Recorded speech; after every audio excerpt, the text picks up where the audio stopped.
शैतानिर्रजीम बिस्मिल्लाहिर्रहमानिर्रहीम टाठियो बचो यह सबक इतिफाक अमुक कोर आज सवाल नंबर 5 हल कर जवाब लिखुन। यह सवाल नंबर 5 नीचे दिए गए अल्फाज के सामने वाहिद के मुकाबले में जमा और जमा के मुकाबले में वाहिद लिखी।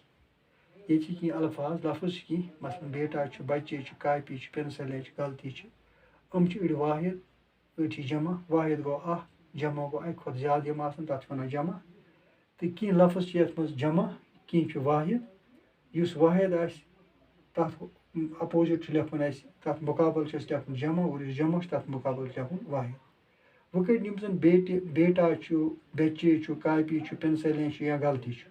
मसलन ये बेटा यह वाहिद यह थो वाहिद किस डबस मज पे बच्चे यह थो यह जमा यह थो जमा किस डबस मज योर कन पेंसिल यह जमा किस डबस मज गलती यह वाहिद किस वो बेटा यह चूंकि वाहिद लफ्ज अत लिखो जान जमा यथ बेटी लिखो जाए बेटी बेटी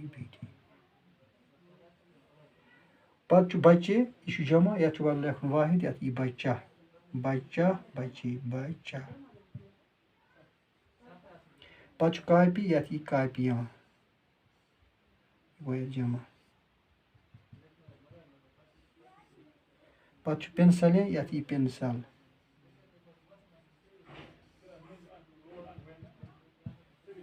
गलती यथ गलतियां जमा गलती वाहिद गलतियां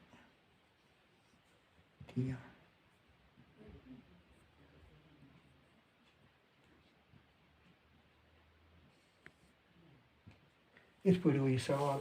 मुकम्मल और लिखियो तुम पे कापियन पे करो दर्ज पे करो याद